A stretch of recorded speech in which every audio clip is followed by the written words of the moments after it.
नमस्कार बच्चों। आज थोड़ा लेट हो गया क्योंकि अभी फिजिक्स का भी लेक्चर था, बाकी बहुत काम थे। चलिए इस पे नहीं जाते हैं, हम लोग अभी स्टार्ट कर रहे हैं। आज का टॉपिक बहुत ही इंटरेस्टिंग है क्योंकि हम लोग अभी पढ़ रहे हैं तो हम लोग अभी केमिस्ट्री के बारे में बात करने जा रहे हैं। तो ये केमिस्ट्री का लेक्चर है और इस लेक्चर में हम लोग अभी बात करेंगे। आज सॉलिड स्टेट का आज तीसरा लेक्चर है और इस लेक्चर में हम लोग आज लैटिस पॉइंट के बारे में बात करेंगे। अब ये क्या क्या है तो सबसे पहले एक बार रिकैप करवा दो, जरा देख लीजिए आप लोग बच्चे लोग। ये क्लास 12 का केमिस्ट्री इसका लेक्चर है। ओके, ये हमारा लेक्चर नंबर 3 है और हमारा जो हमारा चैप्टर है वो है सॉलिड स्टेट। ओके, चलिए तो स्टार्ट करते हैं बिना कुछ देरी किए हुए। ठीक है, अभी मैं सबसे पहले बात करूं कि हमें करना क्या है, तो छोटा सा माइंड मैप देख लीजिए। सॉलिड स्टेट है, इसके अंतर्गत हमें दो प्रॉपर्टीज पढ़नी है। एक को इलेक्ट्रिक प्रॉपर्टी कहते हैं, एक को इलेक्ट्रिकल और एक को मैग्नेटिक। इसके अंतर्गत पॉइंट्स हम लोग पढ़ेंगे, हम आगे देख लेंगे हम लोग इसको। ठीक है, उसके बाद हम लोगों ने सॉलिड स्टेट के दो हमने पढ़ा था, एक क्रिस्टलाइन सॉलिड, एक एमॉर्फस। तो मैंने बताया था कि हम लोग को एमॉर्फस से फोकस नहीं करना है, पूरा फोकस क्रिस्टलाइन पे करना है। तो क्रिस्टलाइन के पार्ट से कोवेलेंट, मेटालिक, आयोनिक और ये अपने पोलर, नॉन पोलर, मॉलिक्यूलर, ये सब हम लोगों ने देख रखा है ऑलरेडी पीछे वाले क्लास में।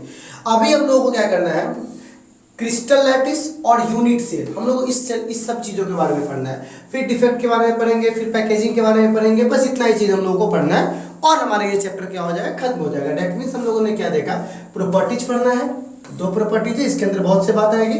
टाइप पर है तो एक टाइप में हम लोगों ने क्या पढ़ा, क्रिस्टल के यहाँ पर क्या पढ़े बच्चे लोग, हमको लैटिस पॉइंट्स के बारे में जानना है कि ये इसके टाइप्स है। उसके बाद फिर हमको पढ़ना है पैकेजिंग के बारे में, और पैकेजिंग कौन कौन से होते हैं, तो इस तरह से हमारे क्या है बच्चे लोग, पैकेजिंग के बारे में हम लोग को पढ़ना है।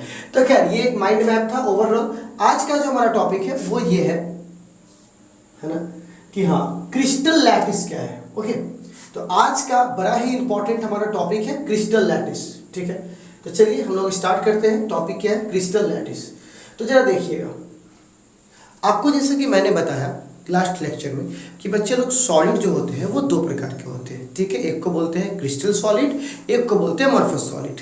तो जब यहाँ पे मैं क्रिस्टल की बात कर रहा हूँ तो होता क्या है बच्चे लोग, ये आप ऐसे समझिए कि बहुत छोटे छोटे जो पार्टिकल्स होते हैं। अब पार्टिकल्स क्या होते हैं तो मैं आपको जरा समझाता हूँ।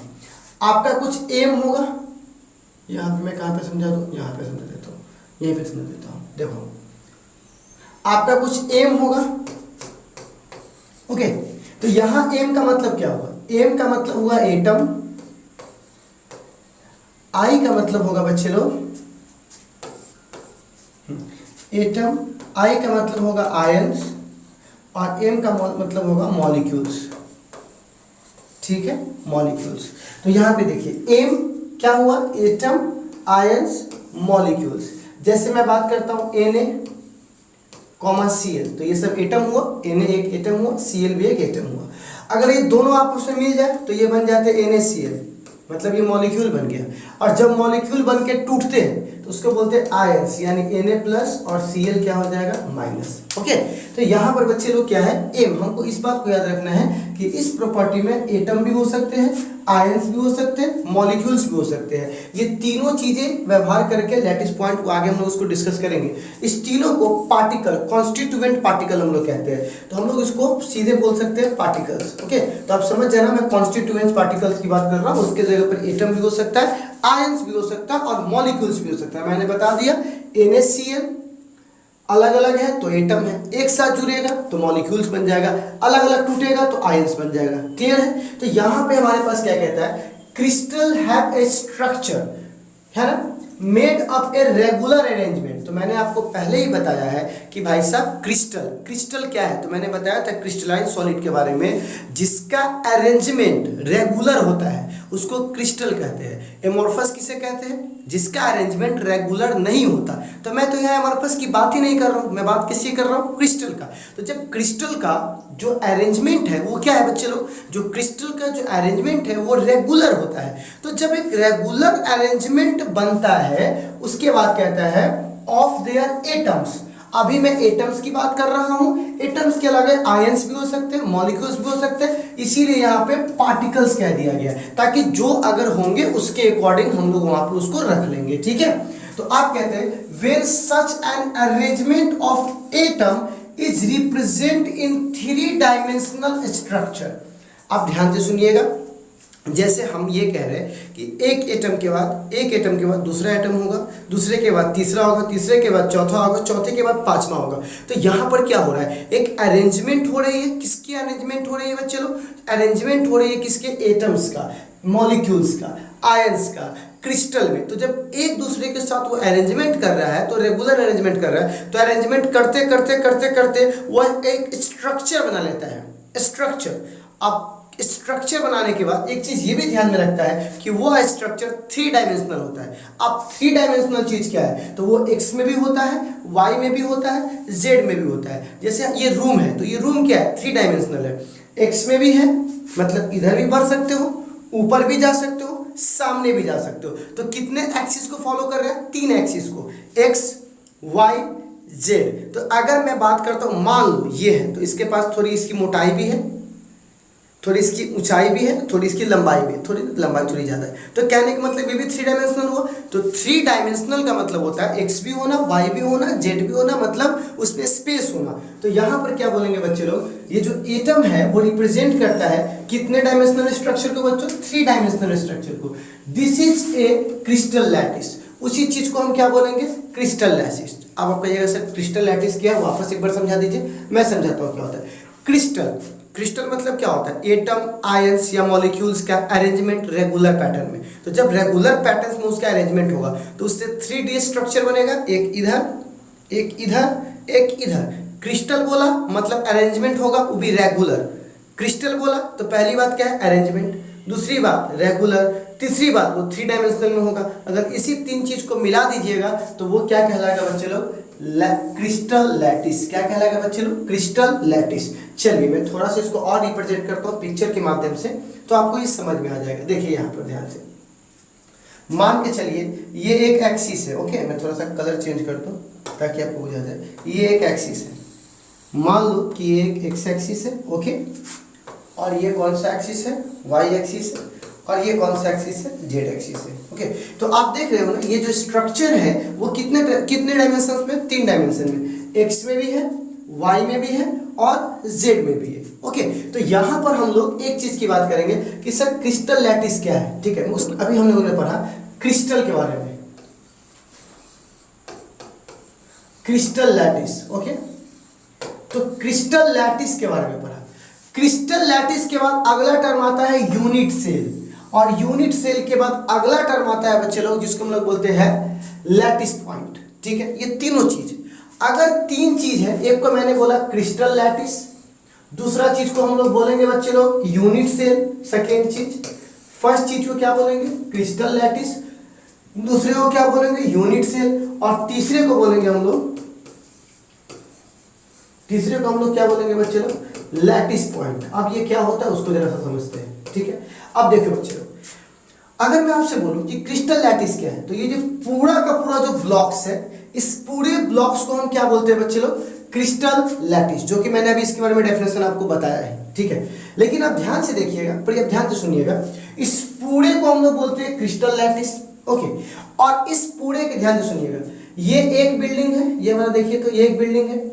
इस ब्लॉक्स को बाहर निकालो तो ये ऐसे ऐसे बहुत से ब्लॉक्स रिपीट होकर, देखो ध्यान से सुनना, बहुत 3D स्ट्रक्चर है, आराम से समझ जाओगे। ये जो ब्लॉक है, ये ब्लॉक एक ब्लॉक हुआ, फिर इसके ऊपर दूसरा ब्लॉक होगा, फिर इसके ऊपर तीसरा ब्लॉक होगा, फिर आगे बढ़ते चले जाएगा, फिर इसके बगल में भी इस तरह से ब्लॉक्स होगा, इसके बगल में भी ब्लॉक्स होगा, इसके नीचे ही ब्लॉक्स होगा। तो पूरे ब्लॉक्स मिलकर किसका निर्माण करते हैं? क्रिस्टल लैटिस का। लेकिन जो एक ब्लॉक है, जो सिंगल ब्लॉक है, जो बार बार रिपीट करके खुद को रिपीट कर करके जो ये इसका निर्माण करते हैं, उस सिंगल, उस एकलौते, ये जो हमारे पास ये जो पैटर्न है ना एटम का, मॉलिक्यूल्स का, इसी पैटर्न को हम लोग क्या बोलते हैं बच्चे लोग? Unit cell. क्या बोलते हैं बच्चे लोग? Unit cell. मतलब ऐसे समझिए, ये आपका यूनिट सेल हुआ, और ऐसे ऐसे बहुत से यूनिट सेल मिलकर किसका निर्माण किया बच्चे लोग? क्रिस्टल लैटिस का। ओके, और ये जो पॉइंट है, इस पॉइंट को हम लोग बोलते हैं बच्चे लोग लैटिस पॉइंट। मतलब ये पॉइंट पर आपको एटम, मॉलिक्यूल्स, ये सब जो बैठे होते हैं, जो स्पेस घेरा होता है, उसको हम लोग बोलते हैं लैटिस पॉइंट। नहीं समझ में आया? इसको मैं बहुत ही आसान तरीके से बताता हूँ। घर जानते हो, ये रूम है, तो ऐसे बहुत से रूम मिलकर, जैसे ये एक रूम है, नीचे एक और रूम होगा, बगल में एक और रूम होगा, इसके बगल में एक और रूम होगा, तो जो रूम हुआ वो रूम कहलाएगा क्या? Unit cell. ये रूम क्या कहलाएगा? Unit cell. और ऐसे रूम मिल मिलकर मेरे इस घर का निर्माण किए हैं, तो इस घर को हम लोग क्या बोलेंगे बच्चे लोग? Crystal lattice. तो घर किसकी तरह बिहेव किया? पूरा घर क्रिस्टल लैटिस की तरह। एक रूम किसकी तरह बिहेव किया? यूनिट सेल की तरह। और इस घर को बनाने में एक ईंटा लगा होगा, तो एक एक ईंटा जो है वो बिहेव कर रहा है किसकी तरह बच्चे लोग? लैटिस पॉइंट की तरह। तो आई होप आपको समझ में आ गया होगा कि लैटिस पॉइंट को अगर आप जनरल कैटेगराइज देखना चाहो तो अपने घर के एग्जांपल से उसको ब्रिक्स मान लो, इस रूम को आप क्या मान लो? इस रूम को आप मान लो बच्चे लोग यूनिट सेल, और इस रूम से जो पूरे इस घर का निर्माण हुआ उसे आप क्या मान लो? Crystal lattice. तो आई थिंक आपको समझ में आया कि क्या क्या चीज कहलाता है। तो फर्स्ट का डेफिनेशन देख लिए, तो दूसरे में हम लोग देख लिए the smallest repeating pattern of atoms. Atom का जो इस पूरा पैटर्न है ये रिपीट होता है, और वह मॉलिक्यूल्स, आयंस, कुछ भी हो सकता है, और किस में? क्रिस्टल लैटिस में। तो उसी चीज को हम क्या बोलते हैं बच्चे लोग? Unit cell. क्लियर है? तो आई थिंक आपको इतना समझ में आ गया होगा कि क्या होता है क्रिस्टल लैटिस, क्या होता है यूनिट सेल, और क्या होता है लैटिस पॉइंट। ओके, चलो बच्चे लोग आगे बात करते हैं हम लोग यहाँ पर। अब आता है लैटिस के बारे में। तो लैटिस के बारे में तो मैं बता ही दिया हूँ आपको, ठीक है। यहाँ पे डेफिनेशन है, आप इन चीजों का आप चाहे तो देख सकते हो, ठीक है। मैं इसका पीडीएफ आपको डाल दूंगा, तो आप देख लीजिएगा। ओके, कुछ स्पेशल पॉइंट्स है जो क्रिस्टल लैटिस के बारे में आपको जानने चाहिए ऑब्जेक्टिव के दृष्टिकोण से। क्या है? Each point on the lattice repeats one particle of crystal, this is called the lattice point, ठीक है ना। तो कहा जाता है ईच पॉइंट, प्रत्येक पॉइंट जो लैटिस का है वो रिप्रेजेंट करता है वन पार्टिकल को क्रिस्टल में। जैसे भी मैंने बताया ना ब्रिक्स वाला एग्जांपल, कि एटम होगा या मॉलिक्यूल्स होगा या आयंस होगा, तो वो एक पार्टिकल जो है वो क्या करता है? रिप्रेजेंट करता है किसको हुआ?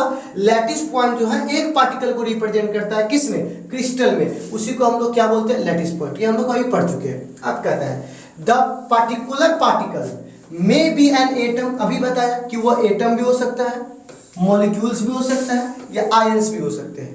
क्लियर? जिसको हम लोग एम बोलते हैं, AIM, एम यानी लक्ष्य। ओके, अब बात आता है this lattice point of a crystal are joined together by a straight lines. अब देखो, अगर कोई भी दो, आप एक बात बताइए, अगर रेगुलर पैटर्न में है तो एक लाइन यहाँ होगा, दूसरा लाइन यहाँ होगा, और तो अगर जब इस दोनों को आप ज्वाइन करोगे तो आप एक स्ट्रेट लाइन खींचोगे तो उसमें ये लैटिस आ जाएगा। तो मतलब ये कहना चाहते हैं कि आप स्ट्रेट लाइन से इजीली आप उसे ज्वाइन कर सकते हैं, ठीक है। फिर कहता है by joining of this points we get the geometry, है ना, ऑफ द क्रिस्टल। अगर आप इस पॉइंट्स को, अगर आप क्या करेंगे बच्चे लोग, बहुत सारे पॉइंट्स है, उस पॉइंट्स को रेखा बना बना के अगर आप उसको ज्वाइन करोगे तो इससे आपको एक ज्योमेट्रिक स्ट्रक्चर आ जाएगा। अब वो ज्योमेट्रिक स्ट्रक्चर कैसा होगा वो डिपेंड करता है कि उसका अरेंजमेंट कैसा है, ठीक है। पर कोई ना कोई ज्योमेट्रिक स्ट्रक्चर आपको मिल जाएगा। क्लियर? कोई शेप मिल सकता है आपको, क्यूब मिल सकता है, क्यूबॉइडल मिल सकता है, हेक्सागोनल मिल सकता है, वो डिपेंड करता है कि वो किस तरह से क्या है बच्चे लोग प्लेस्ड किया गया है, ठीक है। अब कहता है ओके, ये पॉइंट तो हम लोगों ने देख लिए हैं, थोड़ा सा और ऊपर आता है। हाँ, अब कहता है every one of the 14 lattice has such a unique geometry. अब मैं आपको इसके बारे में बताने वाला हूँ कि 14 स्ट्रक्चर वो कौन कौन से थे जिसके चर्चा ब्रेविया ने किया था, उसके बारे में मैं आपको अगली क्लास में चर्चा करूंगा। तो इस 14 स्ट्रक्चर के बारे में मैं आपसे बात करूंगा, और ये जितने भी 14 स्ट्रक्चर के बारे में ये बताए थे भाई साहब, ये जो भी आपके बगल में है, इन्हें बताया था ब्रेविया ने, तो वो 14 स्ट्रक्चर का यूनिक स्ट्रक्चर है। तो इसकी चर्चा मैं वहां भी करूंगा तो ज्यादा बेस्ट होगा, इसीलिए अभी मैं इसको रुकता हूं इसके लिए, ठीक है। और मैं अभी बात करता हूं यूनिट सेल के बारे में। ओके, तो अभी तो मैंने बताया ना यूनिट सेल क्या होता है, अभी थोड़ा देर पहले मैंने आपको बताया कि यूनिट सेल क्या होता है। जरा देखिएगा यूनिट सेल के बारे में, यहाँ पे मैंने बताया अभी यूनिट सेल क्या होता है कि छोटे छोटे जो यहाँ पर पैटर्न है उसको रिपीट कर करके वो क्या करते हैं बच्चे लोग, वो निर्माण करते हैं किसका? क्रिस्टल लैटिस का। तो मैं यहीं पे डेफिनेशन एक बार वापस लिख दिया हूँ ताकि यहाँ पर मुझे डिटेल करना पड़े। देखिए ये क्या कह रहा है, ये कह रहा है a smallest portion which repeat again and again, वह स्मॉलेस्ट पोर्शन जो रिपीट करता है खुद को बराबर, क्या बनाने में? स्पेस लैटिस, या उसी को हम लोग बोलते हैं क्रिस्टल लैटिस, ठीक है ना। ये बनाने में क्या करता है बच्चे लोग, वो अपना रिपीट कर करके उसको बनाता है। उसी छोटे पोर्शन को हम लोग क्या बोलते हैं बच्चे लोग? यूनिट सेल बोलते हैं। अब आता है कि सर यूनिट सेल कितने प्रकार के हैं? तो आप लोगों ने जरूर इसको देखा होगा। यूनिट सेल जो बच्चे लोग वो दो प्रकार के होते हैं, एक को बोलते हैं परमिटिव क्यूब, दूसरे को बोलते हैं नॉन परमिटिव क्यूब। ठीक है, यूनिट सेल कितने प्रकार के होते हैं बच्चों? तो यूनिट सेल दो प्रकार के होते हैं, एक को बोलते हैं परमिटिव क्यूब, दूसरे को नॉन परमिटिव क्यूब। तो आप क्वेश्चन आता है कि सर ये परमिटिव क्यूब क्या है और नॉन परमिटिव क्यूब क्या है। ओके, मैं एक एक करके इसको चर्चा करता हूँ। तो सबसे पहले मैं चर्चा करूंगा कि परमिटिव क्यूब क्या है। तो देखिए, एक मैं आपसे कुछ सिंपल सवाल पूछूंगा। जब भी कोई क्यूबिकल स्ट्रक्चर होगा तो वो भाई साहब कहते हैं कि कॉर्नर पे तो पक्की बात है कि यहाँ पर एटम, मॉलिक्यूल्स या आयंस, जो भी मैं पार्टिकल बोलता हूँ, पार्टिकल का होना बहुत जरूरी है, एकदम जरूरी ही जरूरी है कि इस पॉइंट्स पे क्या होंगे? पार्टिकल्स होंगे। तो इन्हें भाई साहब ने बताया कि परमिटिव के लिए जो क्यूबिक यूनिट सेल होता है, कहता है the atom are represent only at the corners. ये परमिटिव कहते हैं भाई साहब यूनिट सेल के लिए। पहले बात सुन लो, यूनिट सेल के लिए कॉर्नर पे पार्टिकल्स का होना बहुत जरूरी है। तो ये कहता है अगर सिर्फ कॉर्नर पे हुआ तो ये परमिटिव क्यूबिक कहलाएगा, है ना। अगर केवल कॉर्नर पे हुआ और कहीं नहीं, केवल कहां होना चाहिए? कॉर्नर पे अगर ये हुआ तो ये क्यूबिक परमिटिव कहलाएगा, क्यूबिक परमिटिव। इसके लिए कॉर्नर पे होना बहुत जरूरी है और इसी को बहुत सिंपल इसीलिए कहा जाता है सिंपल क्यूबिक लैटिस। इसको सिंपल क्यूबिक लैटिस भी हम लोग कहते हैं। ओके, अब बारी आता है नॉन परमिटिव में क्या होगा। नॉन परमिटिव कहता है कि देख भाई, हमारा ये कहना है कि तुम कॉर्नर पे भी रहो, कॉर्नर पे तो रहना एकदम जरूरी है क्योंकि बिना कॉर्नर के तो आप यहाँ पर ये यूनिट सेल की बात ही नहीं कर सकते हो भी क्यूबिक में। अब सवाल आता है, ये कहता है कॉर्नर के अलावा और हम कहीं भी हो सकते हैं, जैसे फेस पर, सेंटर पे, उसके एज पे, कहीं पे भी हो सकते हैं। मतलब कॉर्नर पे रहेंगे ही रहेंगे, उसके अलावा भी मैं कहीं हो सकता हूँ। तो उसके लिए कौन आ गया हुआ? Non primitive. अगर इस कॉर्नर के अलावा इसमें कहीं और प्राप्त हो रहा है आपको ये एटम, आयन से कोई पार्टिकल, तो वो किसके अंदर आएगा? Non primitive. और केवल कॉर्नर पे होगा तो वो क्या कहलाएगा? Primitive cube. ओके, तब क्वेश्चन है हमारे सामने कि हाँ, अब सवाल है कि सर ये होते कितने हैं? कौन सा? ये जो अभी बोला ना कि नॉन परमिटिव क्या होता है, तो मैंने बोला ना atom are present at the corners as well as, corners पे तो हो ही हो, सम अदर पोजीशंस, और भी पोजीशंस पे ये हो सकते हैं। ठीक है, तो सर ऐसे कितने टाइप्स के हैं? तो सबसे पहले इसके टाइप्स देखिए, जिसको हम लोग बोलते हैं यहाँ पर एज सेंटर। ठीक है ना, ECC।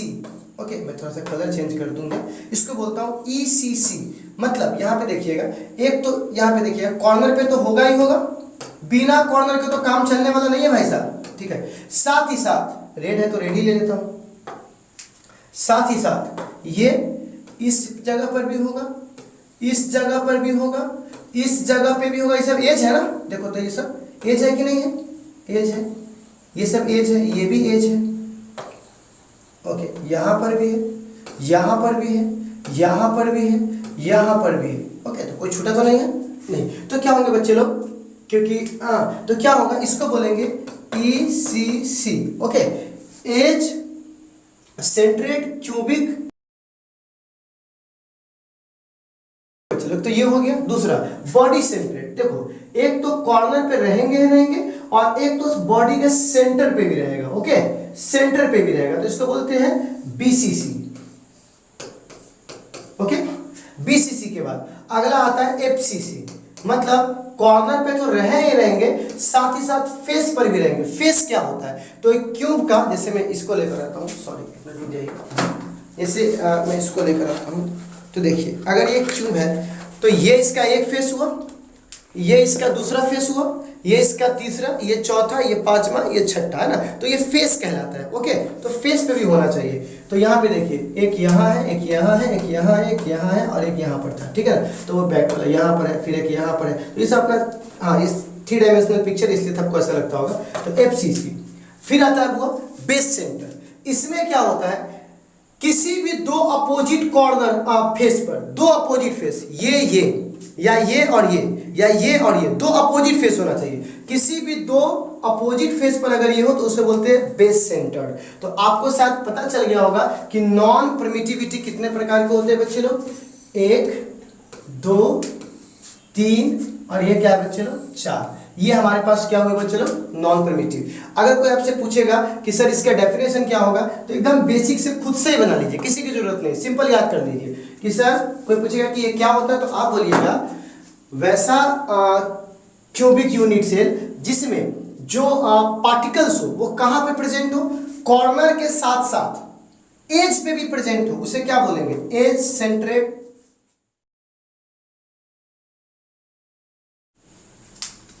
आपको क्या लगता है इसके आसपास नहीं होंगे? इसके आसपास इस तरह से बहुत सारे क्यूब होंगे जो इस चार्ज को शेयर, चार्ज करने का मतलब इस पार्टिकल को शेयर कर रहे होंगे, थोड़ा फिजिक्स से चार्ज बोला जाता है, इस पार्टिकल को शेयर कर रहे होंगे कई भागों में। तो वही हमको चेक करना है कि कितने भागों में कैसे शेयर हो रहा है। तो इसके लिए आप इस पिक्चर में आइए, आप ध्यान से देखिए। ये जो था तो देखो इसके ऊपर भी एक क्यूब है, इसके इधर भी एक क्यूब है, इसके इधर भी एक क्यूब है, इसके इधर भी एक क्यूब है, इसके इधर भी एक क्यूब है, इसके इधर भी एक क्यूब है। मतलब आप ध्यान से अगर देखिएगा तो आप क्या पाइएगा कि इस एक एटम को बांटने के लिए 8 क्यूब तैयार है। देखो एक पहला क्यूब ये हुआ उस तरफ, दूसरा क्यूब इस तरफ, तीसरा क्यूब आगे, चौथा क्यूब आगे। मतलब ध्यान से देखिए 3D स्ट्रक्चर है, ठीक है। थोड़ा सा मैं दिखाता हूँ, देखो बच्चे लोग ध्यान से देखना। ये जो पहला क्यूब है वो इसके इस पार्ट को खा जाएगा, उधर एक बॉल है तो उसके उस पार्ट को पहला वाला क्यूब बोलेगा हमको दे दो। उसी के एक के जस्ट पीछे एक दूसरा वाला क्यूब होगा, वो बोलेगा हमको भी इसका पार्ट दे दो। तो एक उसने पार्ट रख लिया, एक 1 वाले रख लिया। 1 के आगे भी तो एक पार्ट होगा, ये बॉल है तो एक यहाँ पे क्यूब है, ठीक, जो 1 है। एक इसके बगल में क्यूब है जो 2 है, एक इसके आगे क्यूब है जो 3 है, एक इसके बगल में क्यूब है जो 4 है। फिर नीचे भी तो सेम प्रक्रिया 1 2 3 4। तो आपको नहीं लग रहा है कि इस एटम को 8 में बांटने वाला है? एक इस 4 के पीछे वाला, एक इस 1 के बगल वाला, एक उसके फ्रंट वाला और एक इसके फ्रंट वाला। मतलब ऊपर 4 क्यूब, नीचे 4 क्यूब। तो आप बताइए एक एटम को कितने कितने भागों में बांटा गया? तो 1/8। मतलब एक ही एटम या मॉलिक्यूल्स या आयंस जो भी होगा, एक ही पार्टिकल को कितने भागों में बांटा गया? 8 भागों में। देख रहा है ना, एक वो ले लिया, एक ये ले लिया, एक ये ले लिया, एक ये ले लिया और सेम 4 नीचे ले लिया। तो कितने पार्टिकल में? 8। लेकिन आप थोड़ा ध्यान से देखना, इस एक को 8 ने बांटा है।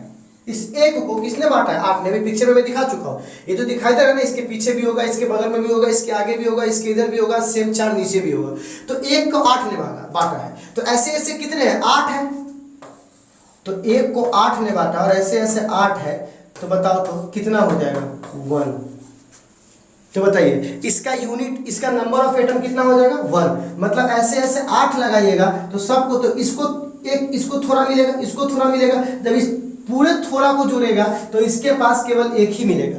कहेगा सर इसके पास तो 8 है। अरे भाई साहब 8 देखने में लग रहा है, इसका बाकी हिस्सा बगल वाला भी तो खा लिया होगा, फिर उसके बगल वाला भी तो खा लिया होगा, फिर उसके नीचे वाला भी तो खा लिया होगा। तो इसके पास कितना छोड़ा होगा? मात्र इतना सा छोटा सा पार्ट छोड़ दिया होगा, फिर इसमें से भी छोटा सा पार्ट छोड़ दिया होगा, फिर इसमें से भी छोटा सा पार्ट छोड़ दिया होगा। तो ऐसे छोटे छोटे पार्ट्स को जोड़िएगा तो कुल मिला के 8 और 8 भागों में बांट रहा है तो कितना बचेगा? 1। तो आप बताइए यहाँ पर सिंपल क्यूब का जो सिंपल क्यूब है बताइए तो उसका नंबर ऑफ एटम कितना मिला आपको?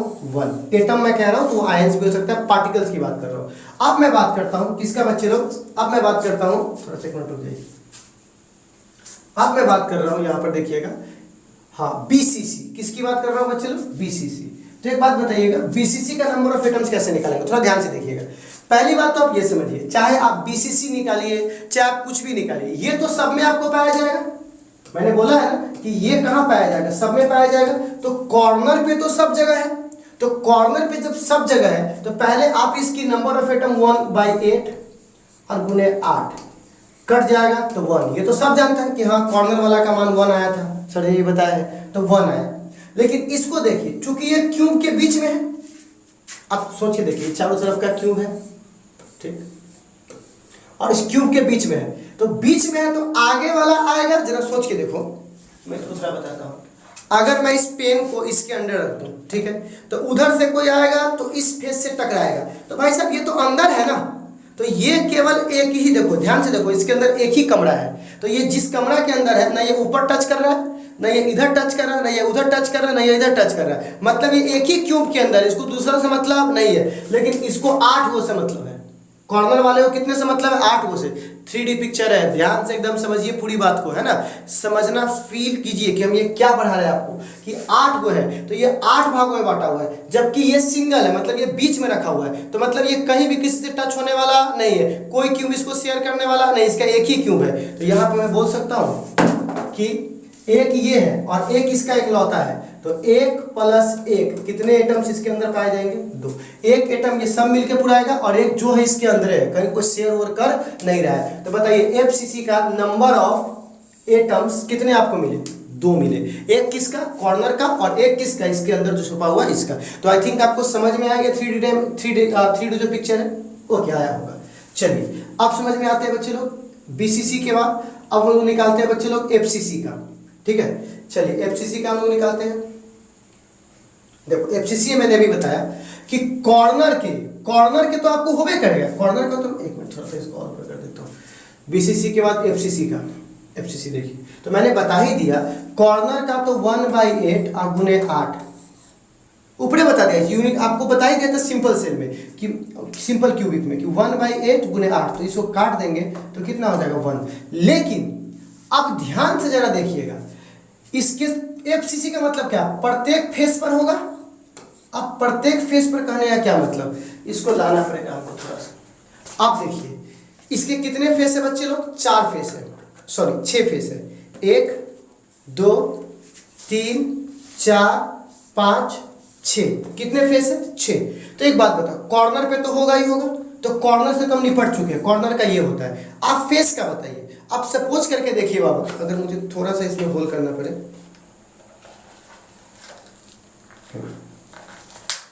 अब देखो ये फेस, अगर मैंने ये एटम रखा, ठीक है, एटम रखा, तो क्या आपको नहीं लग रहा है ये एटम है ना, इसके इधर जो क्यूब होगा उसको भी टच कर रहा है, और ये जो क्यूब है इसको भी टच कर रहा है। तो ये एटम कितनों से मिला हुआ है? यहाँ पे जो इसके सरफेस पे जो मैंने यहाँ एटम रखा है वो अंदर वाले क्यूब को भी टच कर रहा है, शेयर कर रहा है, और अपना आधा पार्ट बाहर वाले को भी शेयर कर रहा है। ठीक, सिमिलरली अगर मैं यहाँ रखूंगा तो आधा पेन अंदर घुस जाएगा, तो आधा जो है अंदर वाले इस क्यूब के साथ शेयर करेगा, और जो बाहर निकला हुआ आधा पार्ट है वो बाहर वाले इसके नीचे जो क्यूब होगा उसको शेयर करेगा। इसी प्रकार जहां भी तुम एटम रखोगे तो आधा पार्ट अंदर और आधा पार्ट बाहर। ओके, आधा पार्ट कहां होगा? सरफेस पर आधा पार्ट अंदर और आधा पार्ट बाहर। तो बताइए यह एक जो है वो अपने आप को कितने भागों में बांटेगा? 2 भागों में। आधा इस क्यूब को देगा और अपना आधा उस क्यूब को देगा। एक एटम एकदम यहां पर है, तो यहां पे एक दीवार है, तो आधा उसको दिया और आधा इसको दिया, तो हमको तो आधे मिला ना। और ऐसा ऐसा कितने हैं? 1 2 3 4 5 6। तो क्या यहाँ बोल सकता हूँ 1 प्लस, ये तो एक कॉर्नर का है ही, ऐसे ऐसे 6 है, और 6 ने अपने आप को कितना बांटा है? 1/2। तो जब इसको काट देंगे तो ये आ जाएगा ना 3, तो जब ये आ जाएगा 3 तो 3 + 1 कितना हो जाएगा? 4। तो कोई आपसे पूछेगा कि FCC का बताइए तो बच्चे लोग कितना होता है नंबर ऑफ एटम, तो क्या बोलिएगा? नंबर ऑफ पार्टिकल, तो क्या बोलिएगा? 4 होता है। कितना होता है बच्चे लोग? 4। आई थिंक आपको समझ में आ गया होगा कि ये कैसे काम करता है, बिल्कुल आया होगा। चलिए तो हम लोग बात करते हैं आगे। हमारे पास आता है एज वाला। देखिए एज वाले में क्या है, सबसे पहली बात कॉर्नर पे तो होगा ही, तो जब कॉर्नर पे होगा बेटा तो सबसे पहली बात 8 गो कॉर्नर है, और एक का डिस्ट्रीब्यूशन कितना है? 1/8, जो कि मैंने अभी थोड़ा देर पहले ही बता रखा है कि 8 कॉर्नर पे कितना आ रहा है, बार बार यही आ रहा है।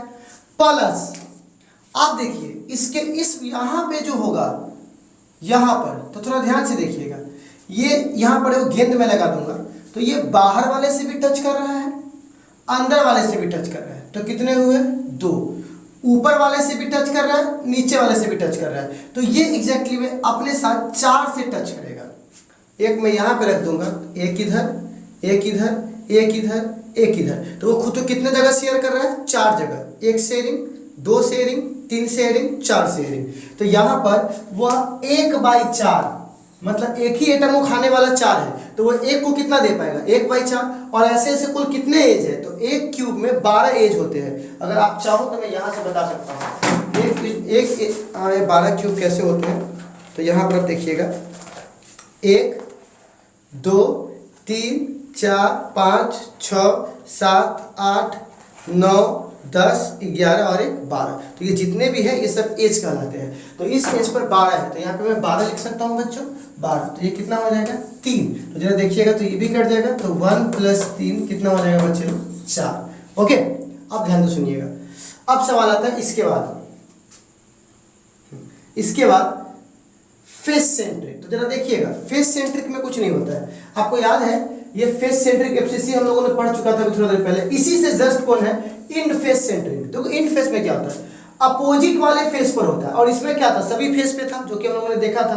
तो अपोजिट वाले को पहले छोड़िए, कॉर्नर पे तो है इसके, तो कॉर्नर का हम लोग अभी कितना निकालते आ रहे हैं 8 को है, और एक को कितना मिल रहा है 1/8। अच्छा, प्लस ये कितने हैं 2, तो एक के बारे में बताइए। तो ये है पहले कितने 2, और एक जो है वो कॉर्नर पर है। तो मैंने अभी बताया ना, अगर एक दीवार है और एक मैंने बॉल रख रही है, तो वो बॉल इस रूम के अंदर भी होगा और वो बॉल आधा पार्ट बाहर होगा। तो मतलब वो कितने क्यूब को टच कर रहा होगा, दो क्यूब को। आधा दे रहा होगा इस वाले को और आधा दे रहा होगा उस वाले को। ठीक है, देखो ना, इसका आधा पार्ट नीचे होगा, आधा पार्ट ऊपर है। तो ये एक बॉल कितना अपना शेयरिंग कर रहा है, एक क्यूब के साथ एक शेयरिंग कर रहा है। दूसरे 2 कट जाएगा, इससे ये कट जाएगा, तो ये कितना बच जाएगा बच्चे लोग 2। ओके, 1 + 1 कितना हो जाएगा 2। तो आई थिंक आप समझ चुके होंगे कि नंबर ऑफ एटम्स हम कैसे निकालते हैं, या नंबर ऑफ आयंस या नंबर ऑफ मॉलिक्यूल्स, ये पार्टिकल्स बोल सकते हो, वो हम कैसे निकालते हैं एफसीसी में, बीसीसी में, इंड वाले में और इस वाले में। तो आई होप आपको ये लेक्चर समझ में आया होगा, और मैं आपको कुछ नहीं बोलूंगा। Work is louder than word. आप ऐसा मत समझिए अभी 12:30 हो रहा है और इस वक्त अभी 12:30 1 बजने के आसपास में होगा, और अभी इस वक्त मैं लेक्चर शूट कर रहा हूँ। जब मेरी फिजिक्स की पूरी होमवर्क खत्म हो जाती है, मेरा पूरा काम खत्म होता है, तब मैं इधर ये चीज़ों को शूट करता हूँ। कुछ नहीं है, बस अपने लाइफ का 2-3 घंटा यहाँ लगाया हूँ। बस अपने लाइफ में से जो ज़रा सोता था उसको थोड़ा सा कम कर लिया हूँ। ठीक है, क्यों? क्योंकि थोड़ा सा अभी यंग है, अभी जीवन में अभी नहीं करोगे तो कब करोगे, है ना। तो आप लोग ये बोलेंगे कि 12, 1, 2 कुछ नहीं होता। अगर काम के अंदर जुनून है तो रात को 12 बजेगा, जब दुनिया चैन से सोए तब आप काम करो, क्योंकि ताली बजाने वाले वही लोग होंगे। ठीक है, तो शुरुआत में हर चीज़ का तो वैसे ही होता है ना, है ना। तो लिप्स है, कुछ तो लोग कहेंगे लोगों का काम है कहना, छोड़ो बेकार की बातें, कहीं इसमें बीत न जाए रहना। तो चलिए स्टार्ट करते हैं हम लोग। फिर आप लोग इसको एक बार ठीक से समझ लीजिए। अगर ये लेक्चर थोड़ा कठिन लगे दोबारा आके समझ लीजिए, क्योंकि 3D स्ट्रक्चर है। तो दोबारा अगर वीडियो को रिकैप करके देखिएगा तो 100% ये क्लियर हो जाएगा। तो आज के लिए बस इतना ही, फिर अगली मुलाकात होगी कल। जाइए, बाय बाय, टेक केयर। थोड़ा लेट हो गया इसके लिए सॉरी, लेकिन कल से टाइम